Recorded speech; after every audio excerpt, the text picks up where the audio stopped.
কখনো কোনো সময় নবীর সামনেও বেয়াদবিমূলক, কখনো উচ্চস্বরে কোনো কথা বলো না।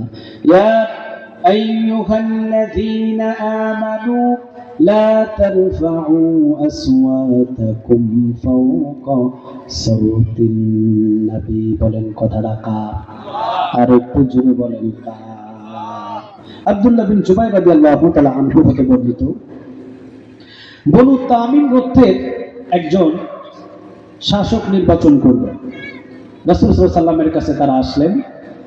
রাসূলের কাছে আসতে আবু বকর বললেন, নবী অমুক ব্যক্তিকে বানায় দেন।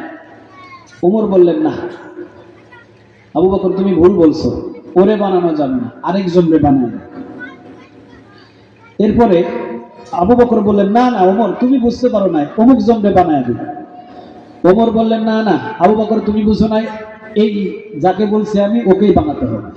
এই দুইজনের ভিতরে কথা বলতে বলতে রাসূল সাল্লাল্লাহু আলাইহি ওয়াসাল্লামের কণ্ঠটাকে আর বোঝা যাচ্ছে না। সাহাবীদের কণ্ঠ যখন বড় হলো, সাথে সাথে আয়াত নাজিল করে দিলেন আওয়াজ দিয়ে। বলেন তিনি কে? কি আয়াত নাজিল করলেন? ইয়া আইয়ুহাল্লাযীনা আমানু লা তারফাউ আসওয়াতাকুম ফাওকা সাওতিন নবী।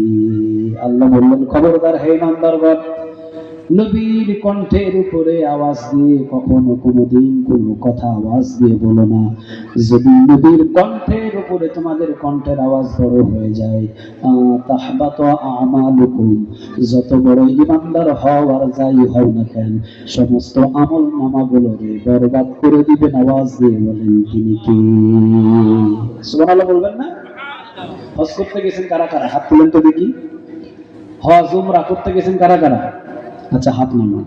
রাসূলের রওজার যে কপাটটা লাগানো আছে নীল অক্ষরে দেখবেন, এই আয়াতটা ওখানে লেখা আছে, ইয়া আইয়ুহাল্লাযীনা আমানু লা তারফাউ আসওয়াতাকুম ফাওকা সাওতিন নবী। সূরা হুজরাতের 2 নম্বর আয়াতটা সেখানে সুন্দর করে লিখে দেওয়া আছে, খবরদার রাসূলের সামনে আওয়াজ দিয়ে কান্নাও করতে পারবে না। খবরদার রাসূলের সামনে এসে টুকরে টুকরে আওয়াজ দিয়ে কান্না হবে না।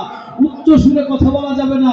যদি উচ্চ সুরে কথাও বলে, আনতাহবাত আমালুকুম, যত বড় ইমানদার হোক সব আমলনামাগুলো বরবাদ করে দিবেন। আওয়াজ দিয়ে বলেন তিনি কে?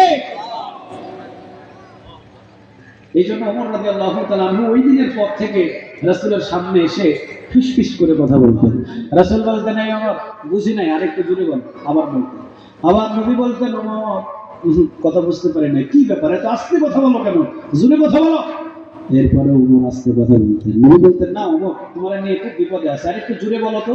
ওমর রাদিয়াল্লাহু তাআলা আনহু কেঁদে দিয়ে বলতেন, ইয়া রাসূলুল্লাহ, যদি আওয়াজটা একটু জোরে হয়ে যায়, আর আওয়াজটা যদি জোরে হয়ে যদি বেয়াদবি হয়ে যায়, আল্লাহ তো সূরা হুজরাতের 2 নম্বর আয়াত নাজিল করে দিয়ে আমাদেরকে সতর্ক করে দিয়েছে, তাহবাত আমালুকুম, যত বড় আমলদার হোক, যত বড় ওমর হোক না কেন, সমস্ত আমলনামাটারে জিরো বানায় দিবেন। আওয়াজ দিয়ে বলেন তিনি কি?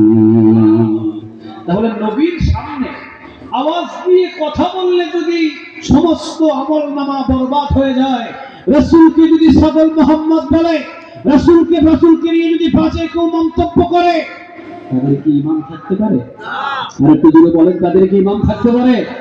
আর তাদের সামনে যদি আমরা বন্ধুত্ব করি, আমাদের আমলনামায় কি কোনো নেক আমল থাকতে পারে? খবরদার, রাসূলকে নিয়ে যদি কেউ বাজে মন্তব্য করে, রাসূলকে নিয়ে যদি কোনো বাজে চিন্তা করে, তাদের সাথে আমাদের বিন্দু পরিমাণ কোনো আপোষ। আরো জোরে বলেন, বিন্দু পরিমাণ কোনো আপোষ।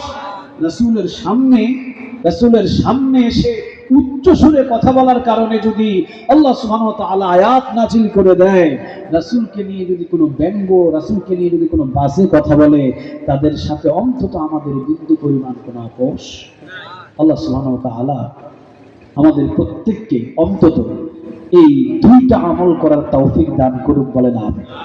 আর একটু জোরে বলেন আমিন। তাহলে সূরা হুজরাতে 1 নম্বর আয়াত থেকে আমরা বুঝতে পারলাম, আল্লাহ এবং আল্লাহ রাসূল থেকে বিন্দু পরিমাণ বেড়ে যাওয়ার মতো আমাদের ক্ষমতা। আর একটু জোরে বলেন, ক্ষমতা। আল্লাহ এবং আল্লাহ রাসূল থেকে বাড়ছে যারা, হয় নাস্তিক হয়েছে, না হলে ঈমান হারিয়েছে, না হলে যে কোনো অবস্থানে টয়লেটের ভিতরে মৃত্যুবরণ করতে হয়েছে। চিৎকার দিয়ে বলেন ঠিক না ঠিক? তাহলে আল্লাহ এবং আল্লাহ রাসূলের চাইতে বেশি বোঝার ক্ষমতা আমাদের? কথা বলেন আমাদের? বরং যা বিধান দিয়েছেন নাকে খত দিয়ে সমস্ত বিধানগুলো আমাদেরকে মানতে হবে, ঠিক না ঠিক? এবং দ্বিতীয় নম্বরে রাসূলের সাথে যেন কোনোদিন আমাদের কোনো বেয়াদবি, কথা বলেন, কোনো বেয়াদবি না হয়। আপনি মাথায় টুপি পরবেন না, ভালো কথা। আপনি টুপি না পরলে আপনার একটা ব্যক্তিগত ব্যাপার, কিন্তু টুপিটারে খুলে নিয়ে আপনি পায়ের নিচে ফেলে যদি মনে করেন রাসূলের সুন্নতকে আমি আমার পায়ের নিচে দাফন করলাম, কিয়ামতের ময়দানে আপনাকে ধরে সবার সামনে দাঁড় করাবেন। আওয়াজ দিয়ে বলেন তিনি কে? খবরদার, এগুলো বেয়াদবি থেকে যেন আমরা দূরে থাকতে পারি।